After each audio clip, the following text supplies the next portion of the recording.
পশ্চিমবঙ্গে বীরভূমবাসী দুইজনকে মহিলা এবং শিশুকে ছেড়েছে। তাদের ফ্যামিলি আরো 4 জন ছিল, তাদেরকে কেন ছাড়া হলো না?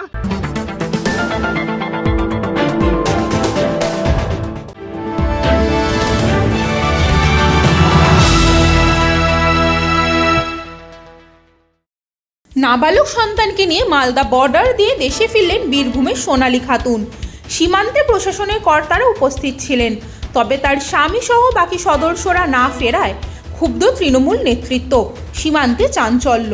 কাজের খোঁজে দিল্লি গিয়ে বাংলাদেশি সন্দেহে গ্রেপ্তার হন সোনালী ও তার পরিবার। বৈধ নথি থাকা সত্ত্বেও তাদের অসম বর্ডার দিয়ে বাংলাদেশে ঠেলে দেওয়া হয়। সোনালী ছিলেন অন্তঃসত্ত্বা। বাংলাদেশে অনুপ্রবেশ মামলায় 3 মাসের বেশি জেলে ছিলেন। আদালতের নির্দেশে তিনিও তার ছেলে ভারতে ফিরলেন। তৃণমূলের দাবি বাকিরাও ভারতীয়, তাদেরও মর্যাদা দিয়ে ফিরিয়ে আনতে হবে। জেলা পরিষদের সভাপতি লিপিকা বর্মন বললেন, বাংলার মানুষকে বাংলাদেশে রাখা অন্যায়। এখন সোনালীর পরিবারের বাকি সদস্যদের ফেরানোর অপেক্ষা।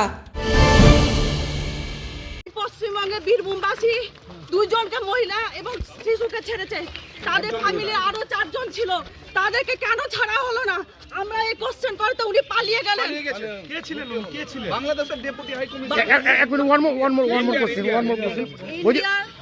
ডেপুটি হাই কমিশনার ছিলেন।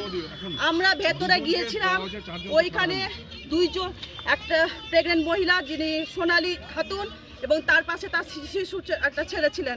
এবং আমরা যতদূর সম্ভব আমরা জানি ওই ফ্যামিলি আরও 4 জন ছিলেন।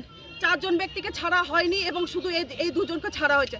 এরা যদি পশ্চিমবঙ্গবাসী হয়ে থাকে, বীরভূম জেলাবাসী হয়ে থাকে, তাহলে ওই 4 জন ওর ফ্যামিলি থাকা সত্ত্বেও কেন ছাড়া হলো না? এই প্রশ্নের উত্তর দেওয়া সত্ত্বেও উনি না উত্তর দিয়ে পালিয়ে গেলেন। কে ছিলেন?